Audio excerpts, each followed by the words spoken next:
All right, hello everyone. Sorry I had to cancel class.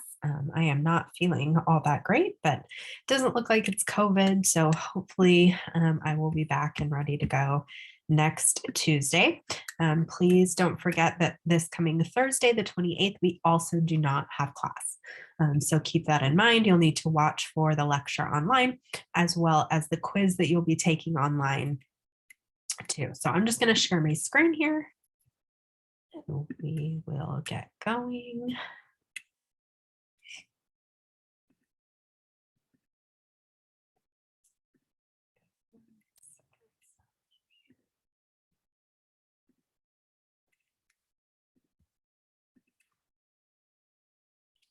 And then you all have a exam next Tuesday, May 3rd. So also keep in mind that is coming up.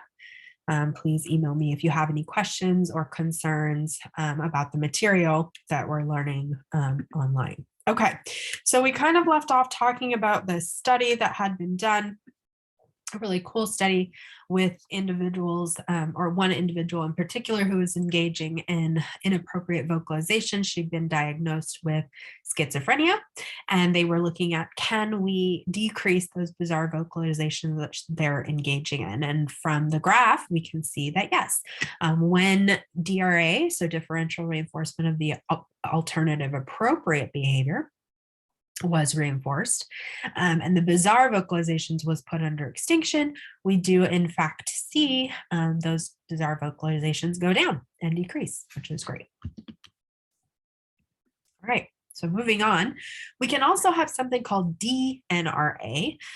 So this is DRA, it's differential reinforcement, where the behavior is actually maintained by negative reinforcement. So remember, negative reinforcement involves removing some sort of aversive stimulus that's already there. So remember practicing all those different examples that I gave you. We want to make sure that we're thinking about escape and avoidance, anything that removes an aversive stimulus. So that's a behavior that's supported or reinforced by the removal of the aversive stimulus. So in DNRA, that's basically what we're saying here is we're going to do differential negative reinforcement of the alternative behavior. So we use this when the problem behavior is reinforced by escape. So the individual is getting out of doing something, right? So they're getting out away from the aversive stimulus. So the appropriate or desirable behavior that they need to engage in is actually not going to produce escape. And we also want to make sure that undesirable behavior also doesn't produce escape or avoidance from the aversive stimulus. So we call this DNRA. So here's an example of what this looks like. I'll kind of walk you through it. So here in this experiment, they're going to use DNRA, so differential negative reinforcement, for the problem behavior of disruption. Okay, so disruption was resulting in the individual escaping the situation. So disruption in this case was defined as throwing any kind of instructional materials. They would get up from the chair that they were sitting in during session, unless, of course, it was a break. They were allowed to get up from the chair if it was a break. But if they're in session, if they're supposed to be doing, attending to something at the desk, or they're supposed to be doing an assignment of some kind, then they're not to throw any of the materials and they're not to get up from the chair. The alternative behavior is now here, and it does get a little bit confusing with DRNA, because remember I said the appropriate behavior also doesn't result in negative reinforcement, which means even though they engage in an appropriate alternative behavior, they're not going to be able to escape the task. So the example I gave you last week of the little girl I worked with who would have all kinds of inappropriate behaviors when she had to sit down and have a conversation with peers that she didn't want to talk, things that she didn't want to talk about. Her alternative appropriate behavior still produced the same reinforcement, right? It still produced a break. So instead of having a tantrum, which would produce escape of some kind, we would have her ask for a break and she would get escape, right? She would get reinforced by the aversive stimulus, which was the conversation being removed. In DNRA, that doesn't happen. So in this case, the alternative or appropriate behavior is going to be compliance, which means actually attending to the task that they're supposed to be doing. So notice here, we're going to give reinforcement for compliance, whatever that reinforcement might look like. Maybe we're going to give attention and things like that. But they're not going to be able to escape the task. And in this case, compliance is defined as following the instruction that they're given within 5 seconds. So basically they're told, okay, we're going to sit down and do this math sheet. And within 5 seconds, they need to sit down and actually do it. Okay. Or they follow the instructions without any physical guidance. So they were using, if the individual did not engage in the task, they would physically guide them over the table to complete the task. So if they followed the instructions, if the participant followed the instructions within 5 seconds of it being given, and there was no physical guidance needed, meaning that they did it independently, they came to the table independently to do the task, there would be reinforcement here. They also reinforced communication. So when they were finished with the task, they could let the experimenter know. They could say, I'm finished, right? This is going to be reinforced. The individual is permitted to escape the instructions if they correctly basically say that they're finished. And then finally, they're going to look at independent behavior where the individual completes the task, even though they haven't been given the instruction to do so. Okay, so we're going to look at a few different things in terms of what the alternative appropriate behaviors are and how those are reinforced. So let's look at what they found. So again, here we're going to see a AB reversal design. So think way back to unit 2 when we talked, or maybe it was unit 1 where we talked about graphing. AB means baseline, treatment, and then we reverse back to baseline. So we remove treatment and then we do treatment again. So on the y-axis here, on the left, you have number of disruptions per minute. Okay, so how many times per minute or how many disruptions were there per minute? And then the number of sessions is on the x-axis there below. So during the baseline condition, you can see that the experimenter is going to present the instructions. Praise is delivered if the participant does in fact complete the instructions. And if any non-compliant behaviors occurred, the instructions are actually removed. So what's happening here, essentially, the way you can look at this is if they complete the task, so let's say the experimenter says, okay, we're going to do this math sheet, please sit down and do the math sheet. If the individual did that, if they actually sit down and do the math sheet, they got attention or praise or whatever it may be, some sort of reinforcement. But if they engaged in the problem behavior of non-compliance of throwing the materials and getting up from their chair, that was also reinforced. They were allowed to escape the task. Because remember, we're not in treatment yet. This is baseline. So we just want to see at what rate this behavior occurs before we put a treatment in place. As you can see on the graph, so compliant behavior is represented by the open circles. Non-compliant behavior is represented by the dark colored in circles. And what you see here is kind of at first, when they first are put in the session or the first few sessions, the individual does comply. Okay. But as time goes on, so remember, they're getting attention and praise when they do the task, but they're being allowed to escape the task if they engage in the problem behavior. And what we see is in the first 5 sessions, we see problem behavior increase from 1 disruption per minute to almost 4 disruptions per minute.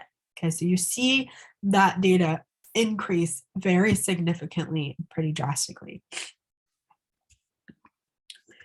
In phase 2, so this is the first treatment phase because they're going to look at a few different things and a few different combinations of treatment. So I'll kind of explain what's going on here.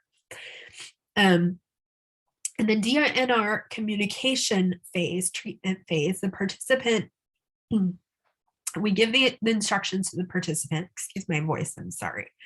So the experimenter is going to deliver the instructions, and the participant is allowed to engage in appropriate communication behavior of saying finished, and a 20-second break is provided. Okay, so if they say they're finished, they're allowed to escape. If disruptive behaviors occur, the experimenter interrupts those behaviors and physically guides the participant through the instructions that were given. So again, let's say the experimenter says, okay, we're going to do this math sheet. Please sit down at the table. If the individual said all done or finished, then they got a 20-second break. If they threw the materials and got up from their seat, the experimenter, so that's the problem behavior, the experimenter would go and get them, physically guide them back to the table, and then walk them through the task. Okay. What we see here is the level of disruptive behavior significantly decreases, which is great. Okay, so that's one of the things that we're looking for. We don't want those disruptions per minute to be as high as they were in baseline, which clearly they're not. We have 0 to maybe, very little disruption per minute. And when they do occur, they just don't last for very long. But what we also see is that the level of compliance, okay, where they actually engage in the task. So again, think about what's happening in this phase. They're allowed to escape if they say finished, or they engage in problem behavior and they're physically guided through the task. But we're still measuring compliant behavior, which compliant behavior was defined as they do the task within 5 seconds of being asked to, or they independently, complete it without being given instructions to do so. So a paper's put in front of them and they do it. So even though we see disruptive behavior go down, we also don't see any compliance behavior increase, which ultimately is what we want to see. We want to see the individual actually doing the task, not just asking for a break all the time, even though that's more appropriate than having a tantrum, and throwing things and getting up from their seats, more appropriate tasks for a break. But we want to see them engage in compliant behavior where they're actually doing the task. So the DNR, the communication treatment, also, it just doesn't do a whole lot in terms of increasing compliant behavior. So they go back to baseline. Again, disruptions result in the removal of instructions. So if they engage in the inappropriate problem behavior, they get out of it. And appropriate behavior, so actual compliance or communication now, because they've been taught to say finished, these things result in praise. And again, we see disruptive behaviors pretty much immediately increase. So they go from very little to all the way back up again. So now they're going to go back into another treatment phase. This one's going to be a little bit different from the communication, where the participant now is only going to be given a 20-second break if they comply with the instructions. So now they're not going to get a break anymore simply by saying finished. Okay, so before that behavior was reinforced, and now it's not going to be. Again, we're sticking with the disruptive behaviors not being reinforced at all. So if those occur, the experimenter goes and gets the individual and guides them back to their chair, sits them down, and then physically guides them through the task or the instructions that they're supposed to be engaged in. And what we see here, at the beginning, you've got lots of variation there, most likely an extinction burst, right? Remember that the problem behavior often gets worse before it gets better. It gets a little better, it's pretty high there at the beginning, then it gets really low, and then you see a huge spike around session 23, 24. And then it pretty much goes down and doesn't come back up very high again. And what we also see, which is great, and this is different from the last treatment phase, right? The DNR communication phase, this phase here. What we see now that's different is we actually see compliance behavior goes up. Okay, so now the individual is actually engaging in the task, because in order for them to escape the task or get out of it, or get a 20-minute break or 20-second break, sorry, they have to actually engage in the task. They have to do it. So now we see compliant behaviors increase. Okay.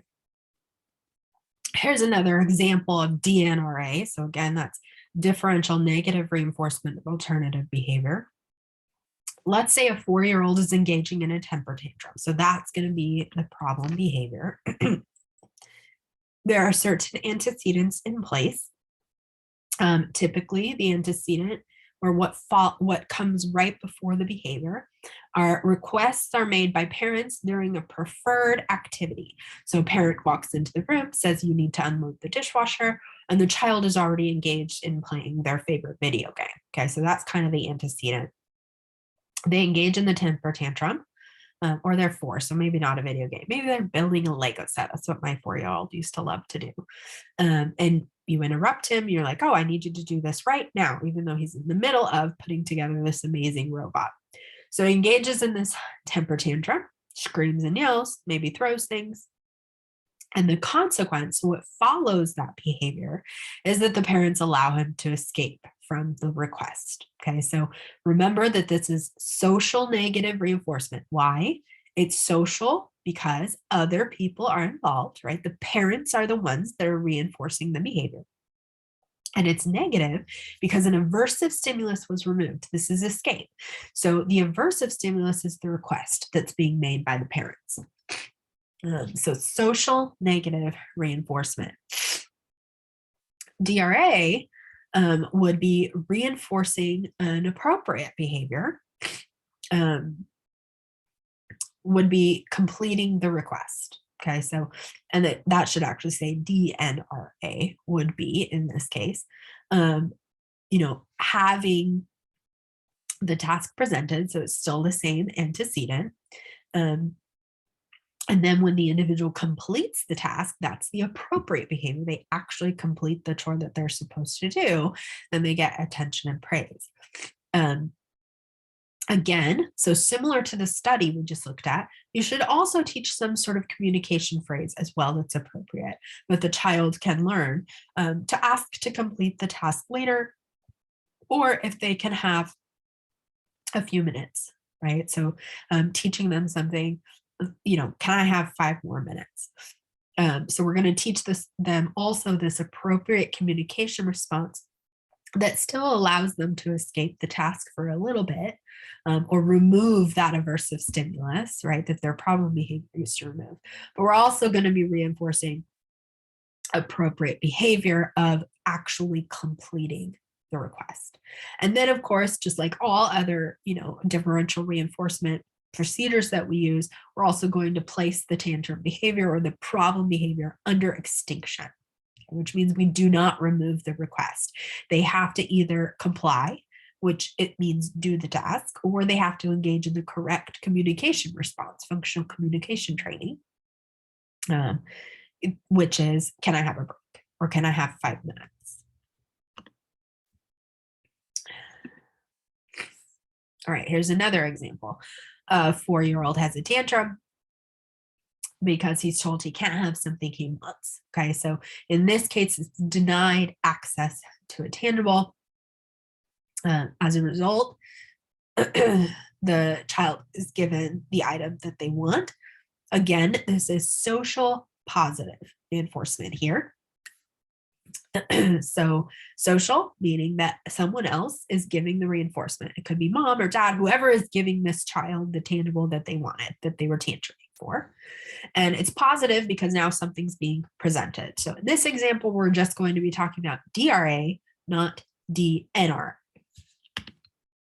So we're going to reinforce the appropriate behavior, which is asking politely for the item.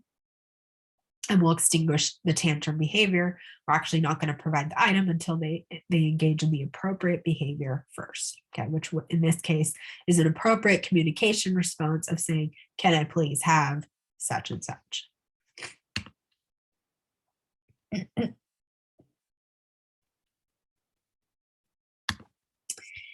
This is, again, very similar. This is a TRA that we're going to reinforce appropriate behavior.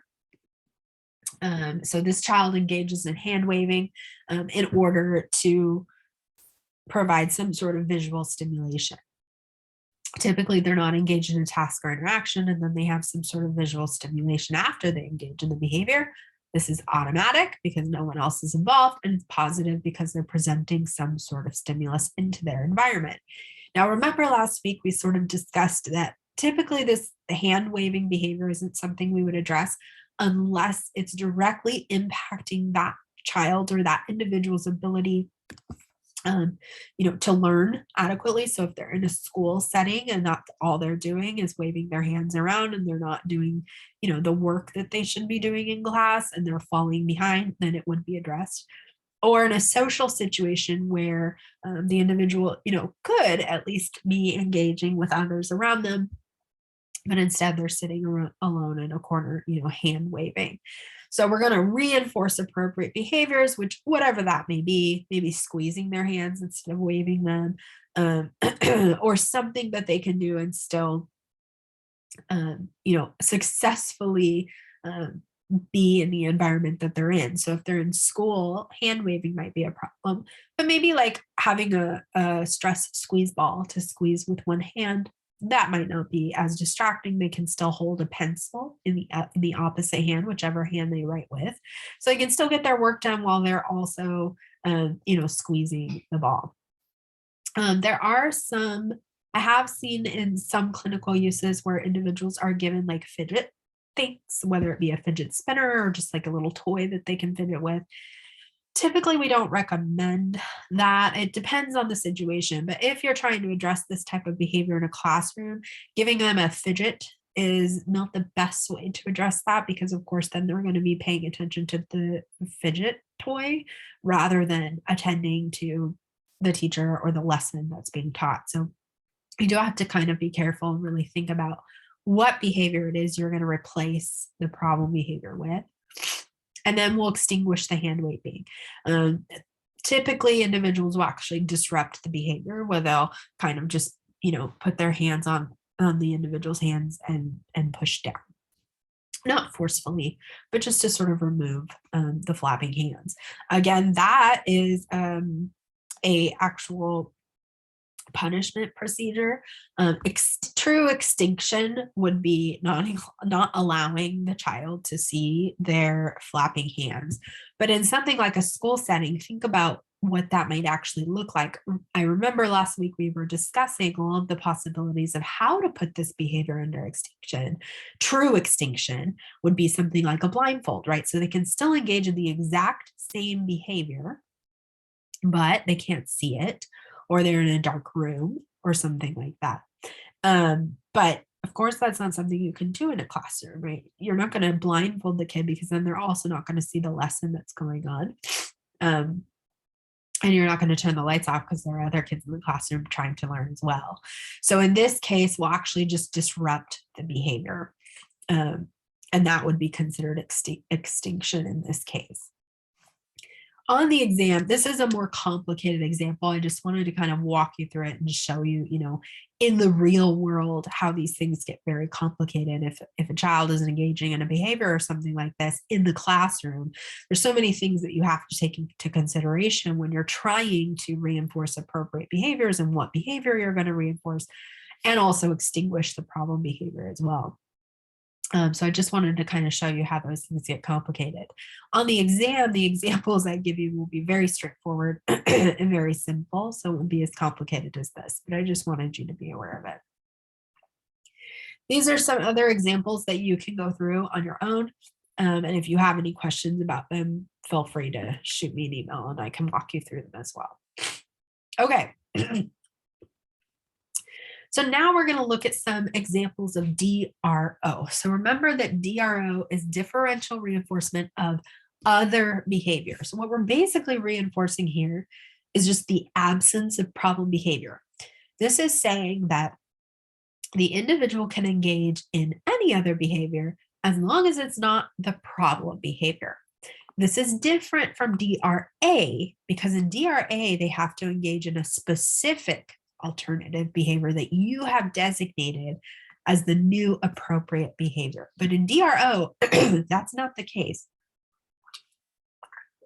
They don't have to engage in a specific behavior. They just have to not engage in the problem behavior. So what we're actually reinforcing here is non-respondents of the problem behavior. So we'll give the reinforcer contingent upon the problem behavior didn't happen. So here's an example. So this is a study that was actually done in a classroom setting, which is great because we've been talking about this a lot. So we're going to look at how they used DRO, so differential reinforcement of other behavior, in a classroom setting. So Jacob's a 5-year-old boy, that's the participant, and he is engaging in excessive levels of calling out in the classroom. They defined this as talking in a raised voice, so probably a loud voice to teachers or peers without permission, which means without raising his hand or without being called on. So he's sort of just yelling things out in the middle of class. As we can see from the graph, so they did run a few conditions to see what the main function of this behavior was. We see the highest amount of, or highest percentage of calling out when the consequence is adult attention. So when the teacher gives him some sort of attention, which my guess, I haven't read this article in a very long time. I need to go back and read it. But from what I remember, it was negative attention. I mean, the teacher wasn't like happy that he's calling out, right? Like she's scolding him or telling him to stop or, saying things to him, but it's still attention. Remember that bad attention is better than no attention at all. They also did a condition with peer attention. So, when his peers would give him attention because he was calling out, and we do see some behavior, some calling out, but the levels are not nearly as high. I mean, we're around 40%, whereas with adult attention, we were at like 90, 92, somewhere in there. Same thing with escape. You see a little bit of calling out, but again, that behavior is not increasing at any significant rate, and not nearly as high as percentage of when we had adult attention. So it's pretty safe to hypothesize at this point that behavior of calling out is a function of adult attention, so receiving an attention from the teacher. Okay. So since the behavior is at such a high rate, which means it occurs a lot, we're going to start out the DRO interval, pretty short. So in order for reinforcement to be delivered, which is attention of some kind, adult attention from the teacher, he has to not engage in the problem behavior for 2 whole minutes. So there's an interval of time of which we're watching and observing the individual to see, do they engage in the problem behavior? As long as they don't engage in the problem behavior for that whole interval, they'll get reinforcement. So we're going to start really low because this behavior is at a high rate when they start. So teacher tells Jacob, if you do your work consistently and you don't call out for 2 whole minutes, then he's going to get reinforcement. Okay, he'd access a particular consequence, which he could get adult attention, which was 30 seconds of talking about the work or about the assignment with the teacher, and he would also get attention, so 30 seconds where he gets to chat with a preferred peer. Okay. If Jacob engages in the problem behavior before the end of that 2-minute interval, sorry, that should say 2 minutes, not 2 seconds, the behavior produced no consequences. So now he's not going to get any kind of attention at all. And the interval is reset. It starts all over again. So let's say he gets to 1 minute and 30 seconds and then he calls out. Bummer, he almost made it, but not quite. So he's not going to get any kind of attention from his peers or his teacher, and the timer starts all over again. So he has to make it a full 2 minutes of no problem behavior before he gets reinforcement. Jacob is going to wear a timer. So they gave him a timer to keep track of the intervals, and that way he would also be aware of when it's time to access the reinforcer. So he would know, okay, my 2 minutes is up. Now I can go talk to the teacher, or now I can chat with a peer.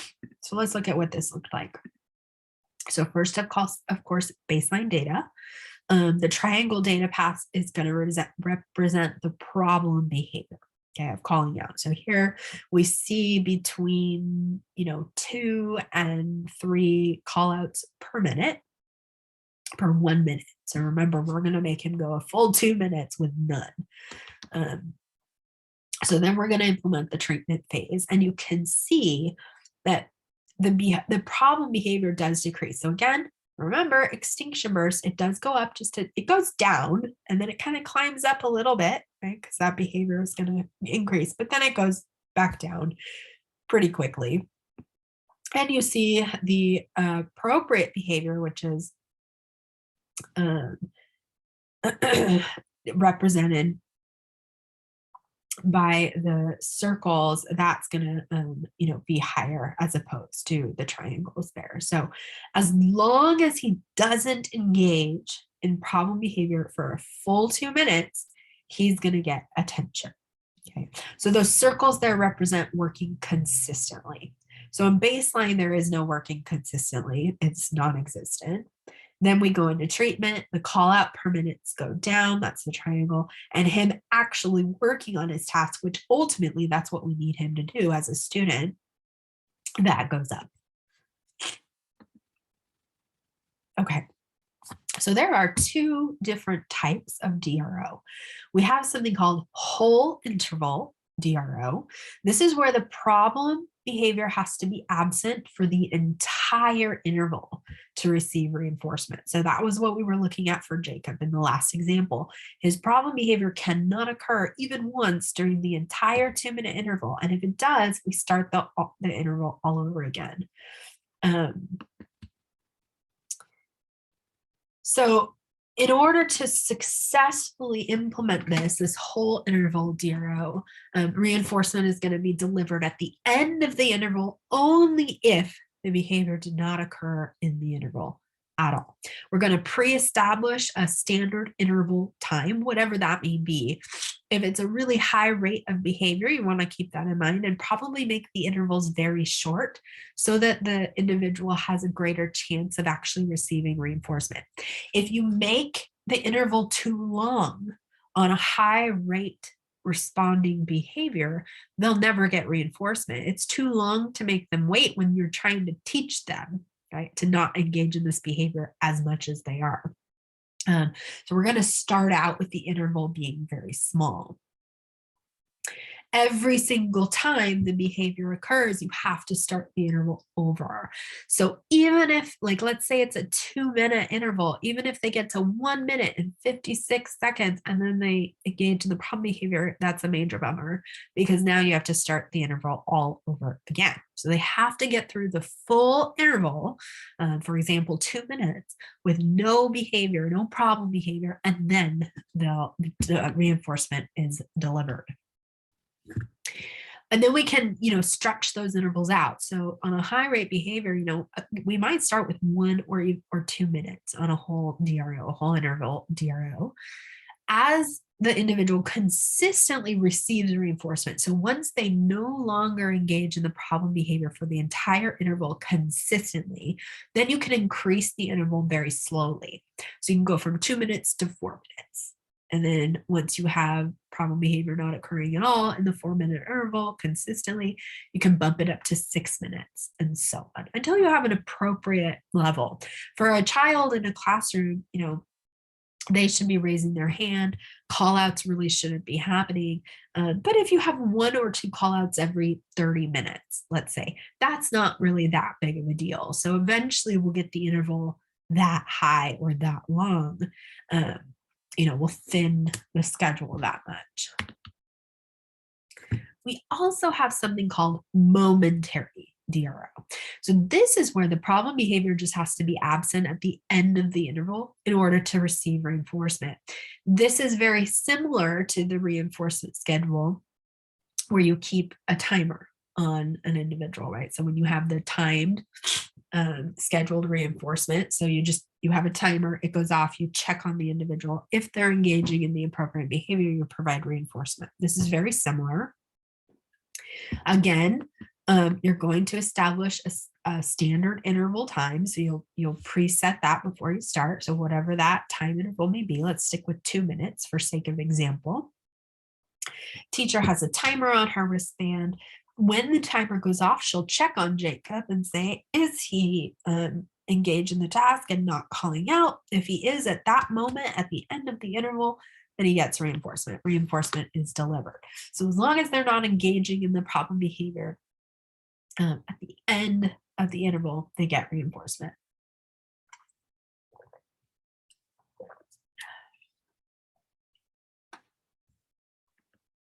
Okay.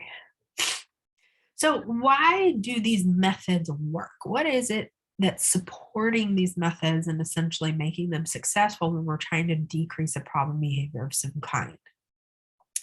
First, research has suggested that when we present the reinforcer for that appropriate alternative behavior, it can actually reduce the motivation to engage in the problem behavior.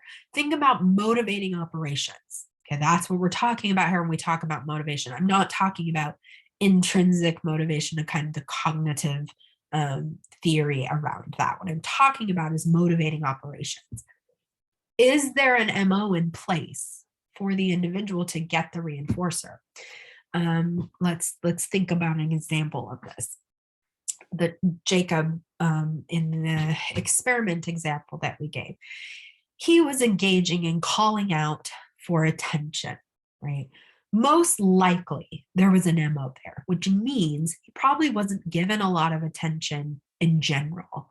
Maybe the teacher really didn't attend to him very much, didn't pay attention to him when he was doing his work, and just kind of doesn't give him very much attention at all in the classroom. So there's a high MO for attention. And so of course you're going to see him engaging in whatever behavior will get him the attention, which in this case it had become calling out, which was a problem behavior. Okay. But what if we teach him an appropriate behavior, which is working on his task? We only make him do that for 2 minutes and then he gets attention. And if you think about it, if he doesn't engage in the problem behavior for 2 minutes, he gets to talk to the teacher and then it starts over again. And then 2 minutes later, he gets more attention and then it starts over again. And then 2 minutes later, he gets more attention. So every 2 minutes, as long as he doesn't call out, he's getting attention from teacher and peers every 2 minutes. Now, is there an MO in place for attention anymore? Most likely not, because he's getting attention all of the time. He's getting it every 2 minutes. The MO, the motivation to engage in the problem behavior isn't there anymore. There is no MO for attention anymore because he's getting it for the appropriate behavior.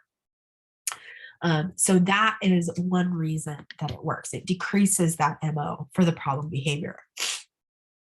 Additionally, when we disrupt the response reinforcer contingency for the problem behavior, it does produce extinction of that behavior. So this is just to say, when you prevent that behavior from occurring by placing it under extinction, what you're doing is you're breaking the contingency between this behavior happens and I get this reinforcement, right? It's that learning contingency, that learning history that the individual has, that the behavior, oh my goodness, excuse me, where the behavior produces a reinforcer of some kind.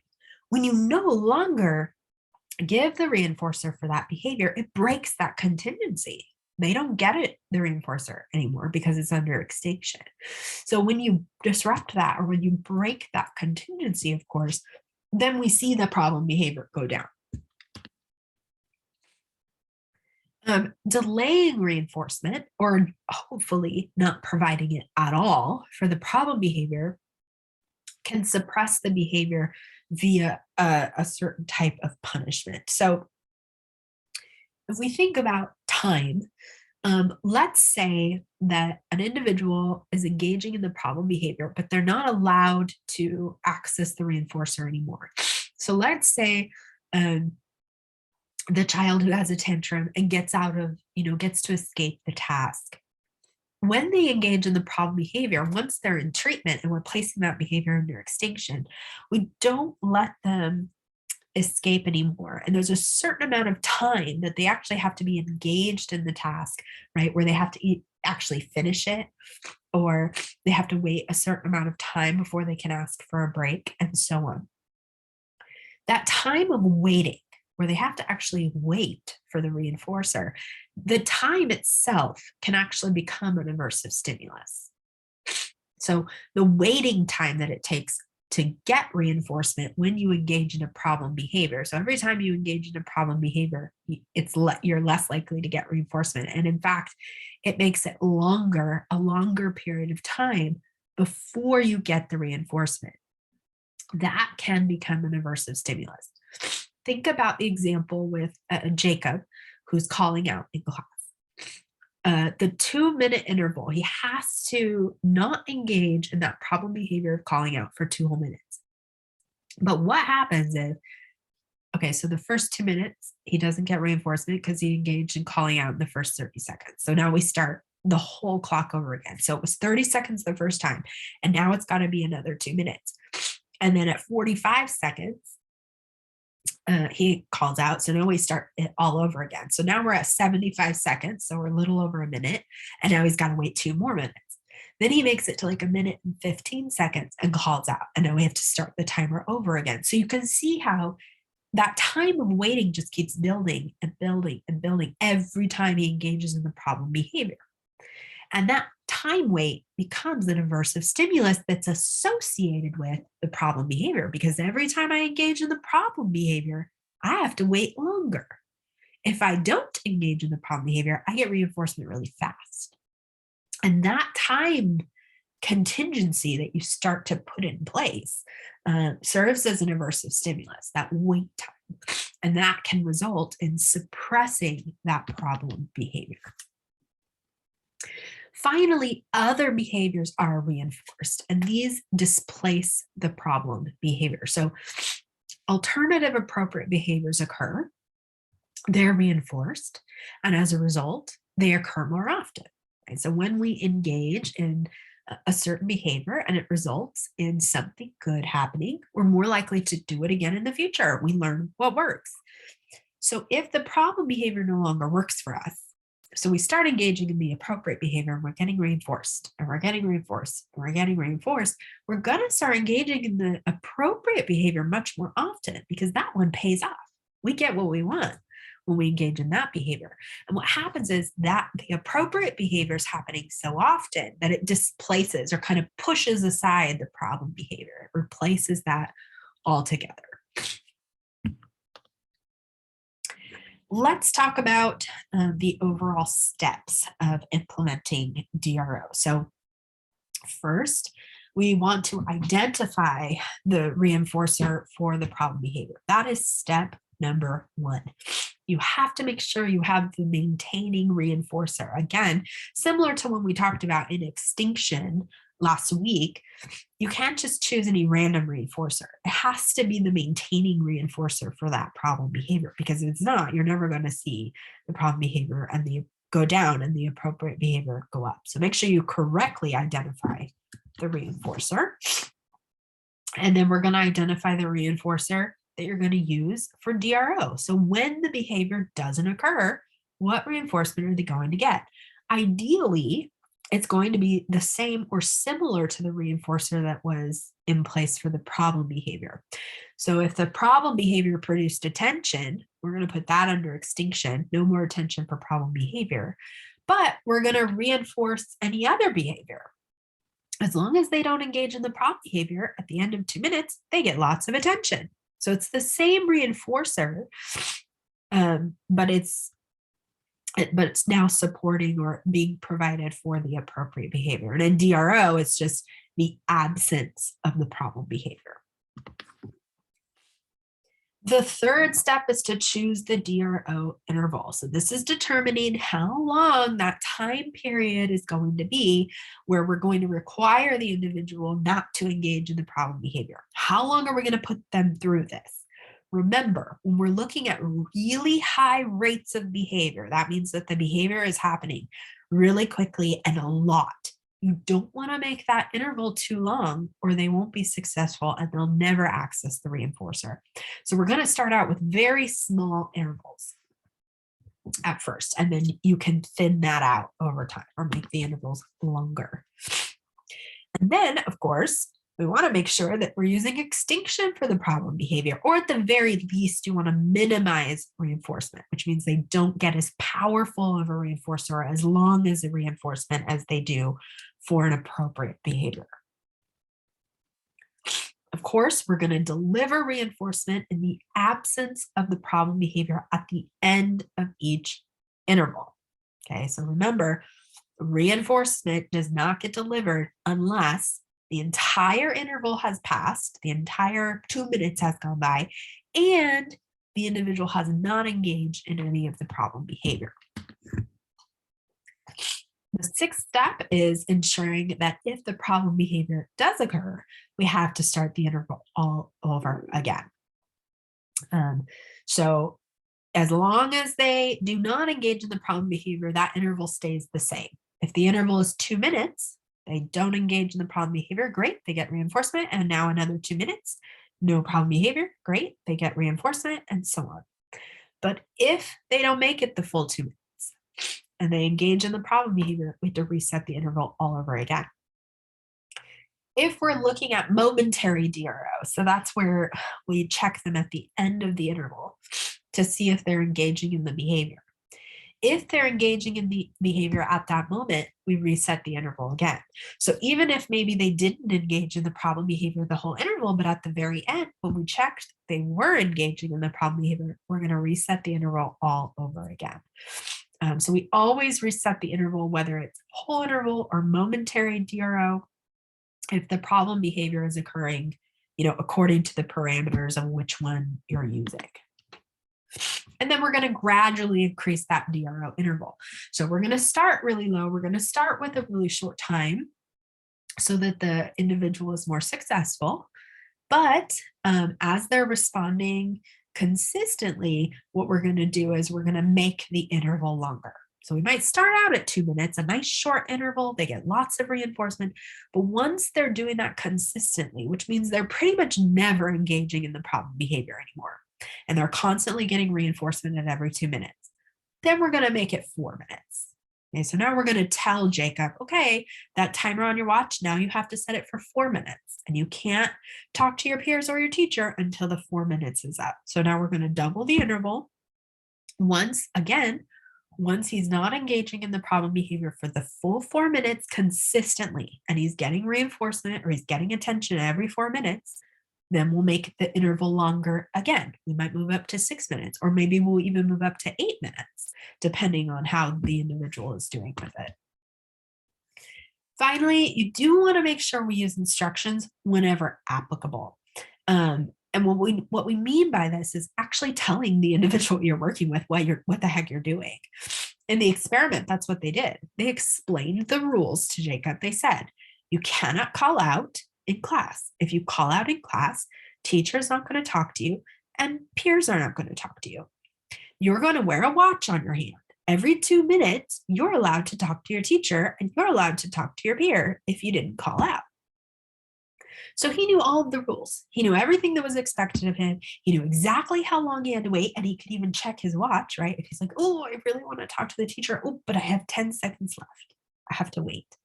As much as you can, give instructions to them. There's no reason why the individual that you're working with shouldn't know exactly what's going on.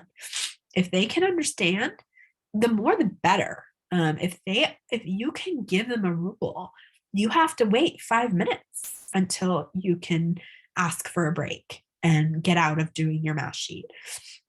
If you can explain that to them and you can give them a timer that they understand, that they can watch and know when 5 minutes is up, that's great. You're going to be way more successful in your treatment if you can get the individual so that they understand what's happening as well. So if you can use instructions, explicit instructions, where you tell them every little detail, do that. There's no reason not to give the instructions or the rules if you can, and if the individual is capable of understanding them. Okay. Now, sometimes we don't want to completely get rid of a behavior. It might still be an appropriate behavior, but we are just considering it a problem behavior at the moment because it's happening too much. But we still want it to occur occasionally. We don't want to get rid of it altogether. In that case, we're using something called DRL, which is differential reinforcement of low rates of responding, which is what we're saying here is we're going to reinforce the behavior as long as it happens only occasionally. As long as there are low rates of that behavior, then we'll reinforce it. Again, reinforcement is going to be delivered following the occurrence of a behavior only if it occurs a minimum amount of time from the previous behavior. So for example, someone who raises their hand a lot in class to like ask questions that kind of don't pertain to the topic. So I might say, okay, I'll call on you, but only if it's been 10 minutes since your last tangent question. So it has to be at least 10 minutes for me to reinforce you raising your hand. So what we're looking at is the distance of time between responses. And reinforcement is only going to be given if those instances of responding, span a certain amount of time, a minimum amount of time between the occurrences. So in the example of a student raising their hand, it's still appropriate for the student to raise their hand. You don't want them to stop asking questions completely.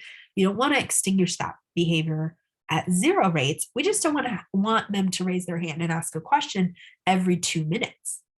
That's going to hold up class. It's going to prevent other students from having the opportunity to ask a question. Maybe there are other people that have questions too, but this particular student is just constantly hand up, hand down, hand up, and constantly asking questions. So we're going to space those things out. I'll call on you, which that's the reinforcer. It's the attention. If it's been 10 minutes since your last hand raise. If it hasn't, you're going to have to sit there and wait. You can sit there with your hand up, but you're not going to get reinforcement. You're not going to get attention. There are 3 different types of DRL. So 3 different types of low rate responding reinforcement. We've got full session DRL. I'm going to go into these in a moment. We've got interval DRL, and we have spaced responding DRL. Okay, so full session DRL is when the reinforcer is delivered if the behavior occurs less than a specified number of times during the interval. So as long as the behavior occurs less times than specified, they get the reinforcer at the end. The timing of when the responses happen is not important. We're just trying to get the overall number to be very low. So let's say a child engages in disruptions in the class. And so what we want is we want 4 disruptions per class period or less. So let's say when we came in to do baseline, this kiddo was interrupting the class 12 times a period, which depending on, what school you go to, but let's say it's a 50-minute period. If there's like 7 classes in a day, it's like a 50-minute period. So at the beginning, at baseline, there's 12 disruptions in 50 minutes. We want to get that down to 4. And in this case, disruptions would be things like asking a question or getting up out of their chair and going to the teacher and asking for, a pencil, or asking, can I use the bathroom, or asking, can I get a drink of water? So not disruptions in terms of like property destruction and yelling and temper tantrum, but just some sort of disruption or distraction during the class. We want to get that down to 4. As long as the child doesn't engage in more than 4 disruptions, we're good. And it doesn't matter when during that period they happen. They can all 4 happen at the beginning. They can all 4 happen at the very end. They can kind of happen spaced out. It doesn't matter. As long as it's under 4, we're good, and they get the reinforcer. So let's say they come in and they're like, oh, I forgot my water bottle. I need to go get it out of my locker. Okay, that's 1 disruption. Then the teacher's trying to give the instructions and they raise their hand and they're like, wait, I didn't hear you on the first part of the instructions. Can you go back and explain that again? That's disruption number 2. Then they say, 30 minutes into class, oh, I forgot to use the restroom before class and I really need to go. That's disruption 3. And then disruption 4 would be, oh, I forgot to sharpen my pencil. Can I get up and do that real quick? Okay, so now we've reached 4 disruptions. As long as there are no other disruptions in the period, they get some sort of reinforcement. If there's a 5th disruption, though, that's it. No reinforcement because we want to, again, we're reinforcing low rates of responding, low rates of behavior. We don't want those disruptive behaviors to get extinguished completely. If you have to use the bathroom really badly, we want you to be able to raise your hand and ask your teacher to use the restroom, of course. If your pencil breaks in the middle of a math exam and you need to get up and sharpen it, I mean, a lot of people don't do this anymore, but in classrooms, there used to be like these little pencil sharpeners. They like these little metal things that were attached to the wall. They were awful, but you'd stick your pencil in there and you'd like grind this metal thing and it would sharpen your pencil. So if your pencil breaks in the middle of a math exam, of course, you need to get up and go sharpen it. But you shouldn't be sharpening your pencil every time you do a math problem, one problem, right? You shouldn't be doing one math problem and then going and sharpening your pencil and then coming back and doing another math problem and sharpening your pencil. We want to get that down. We don't want to get that rate of responding low. We don't want it to go away completely, but we want it to go down a little bit. So that's full session DRL. As long as they, in the full session, don't go over the number we've predetermined, they're good. Then we have interval DRO. So this is where the total session is actually divided into equal intervals. So let's say we have a class that's 40 minutes long. It would be divided, 50 minutes long. It would be divided into 5 10-minute intervals. So we've got 5 intervals and each of them are 10 minutes long. In each interval, so for each 10 minutes, the individual cannot engage in more than a certain number of responses to get reinforcement.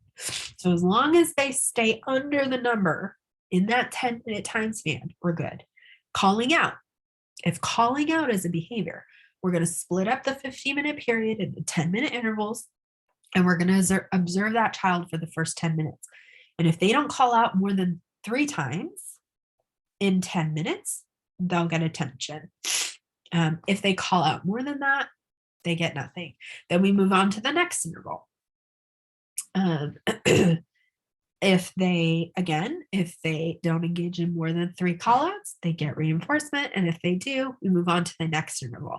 So if the number of responses exceeds the limit that we've set for them, they lose the opportunity to get reinforcement of some kind. Let's say a star is given to a student, like, those star charts they have for kids. So we're going to split the interval up into 10 minutes. There's 5 of them. And a star is given to the child every time they get through 10 minutes with only 1 distracting behavior or less. Distracting behaviors can be looking away, maybe rummaging through their backpack, something that indicates that they're not paying attention to the lesson. As long as they only do that 1 time in 10 minutes, they'll get a star. They'll get some sort of reinforcement. And stars are like tokens. They can probably turn those in for something else at the end of the day. So in a 50-minute period, with 10-minute intervals, there's 5 opportunities to get stars. There's 5 opportunities to get reinforcement, as long as they don't engage in the behavior more than the number of times we've set for them. So full session DRL means there's a certain number of times they can engage in the behavior across the whole period. Interval means we've broken up the whole period into smaller intervals, and they have to not engage in the problem behavior in those smaller intervals. We would do this if 50 minutes, the whole interval, is a long time. So if we don't think an individual can keep the behavior at low rates, we might do interval DRL to give them kind of smaller chunks of time and more opportunities to get reinforcement. Finally, we have spaced responding DRL. So this is when the reinforcer is delivered for a response, when it's separated from the previous response by a certain number of time, a certain interval of time. So remember, in whole responding DRL, it didn't matter where the responses occurred or how close together they occurred. If there was 4 disruptions allowed, they could happen within 5 minutes each other, they could happen within 2 minutes, it doesn't matter, as long as they don't get more than 4. But in spaced responding, that's not the case. There has to be a time limit between each response. So if you have one disruption, now you can't have another disruption for at least 10 minutes. And then once that disruption happens, you can't have another disruption for another 10 minutes. So the responses have to occur a specific amount of time away from each other. And if the response occurs before that interval, so let's say there's a disruption and then we say, okay, no more disruptions for 10 more minutes. But if there is a disruption within that 10 minutes, we start the interval all over again.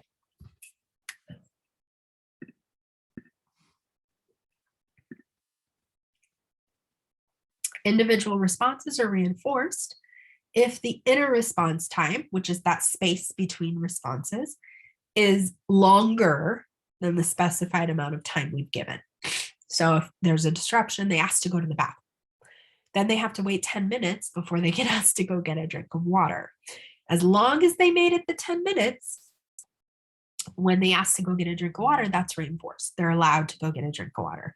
If it hasn't been 10 minutes, they're denied. And then they have to wait another 10 minutes because we have to start the interval over.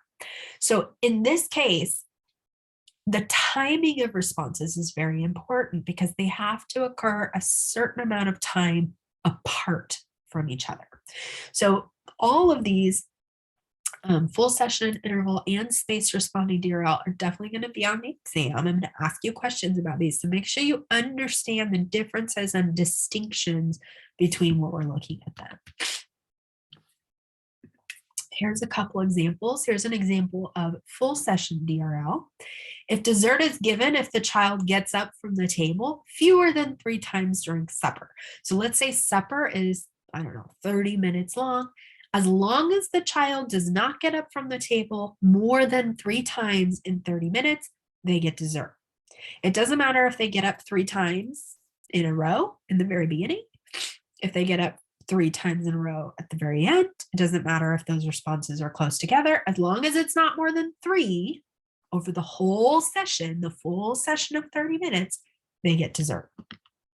Versus spaced responding, if a child is called on to answer a question in class, and then once they answer that question, they can't raise their hand again for another 10 minutes. Okay, has to be 10 minutes between when they got to answer a question in class before. I do this in class. If someone repeatedly answers a question, it's not a bad thing. It's wonderful. Clearly they know. But I want to see if anyone else knows as well. So I might say to them, and I've done this, I know you know, so don't raise your hand.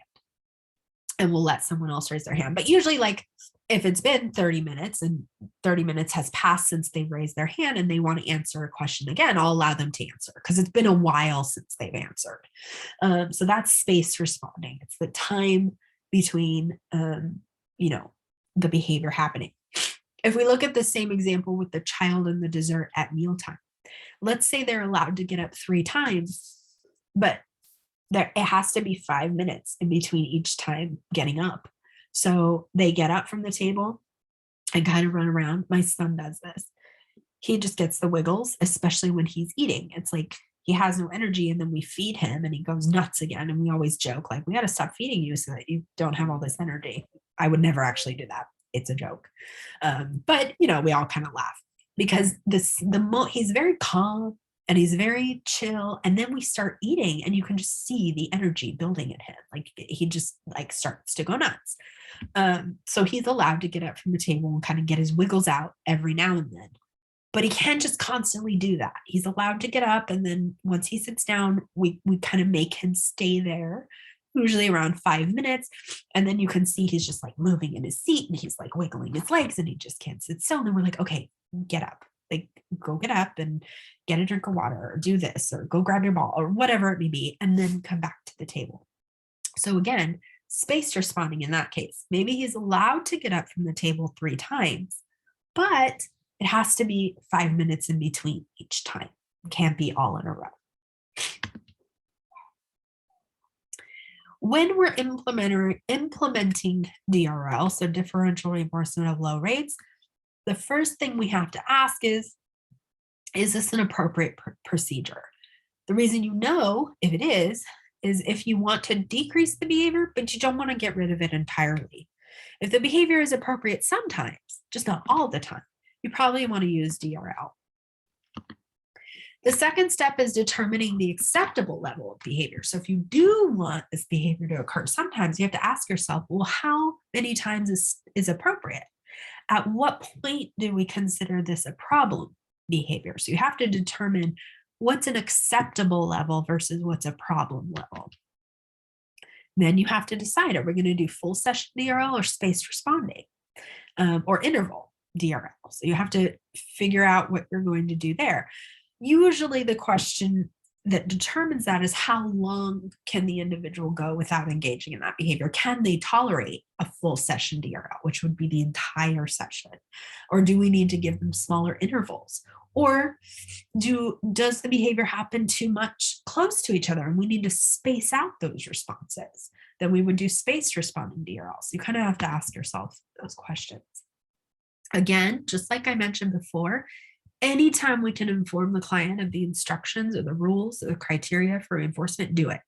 If you can tell them what's going on and you can give them instructions, give the instructions. Also have a procedure in place where you give the client feedback. So at the end of it all, make sure that you're saying, okay, you got up 5 times and you were only allowed to get up 3 times. So that's why you don't get dessert. Or 10 minutes just passed and you didn't get out of your seat. Great job. You can get out of your seat if you want now because the 10 minutes is up. So make sure you have something in place, not only where you've explained it to the client, but also where there's a time where you actually give them feedback on the number of responses that they've engaged in. And we might have to use intermediate goals as necessary. So what this is saying is just that sometimes you have to start with really small intervals.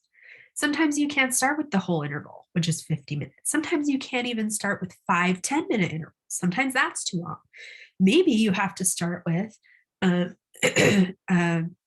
2 into 50, 25 2-minute intervals. Maybe that's where you have to start for the behavior. So we have to look at that. Sometimes you have to kind of, set your expectations low at the beginning, and then you can slowly increase the time interval at which they have to wait for reinforcement. Okay, so that is it for chapter 15.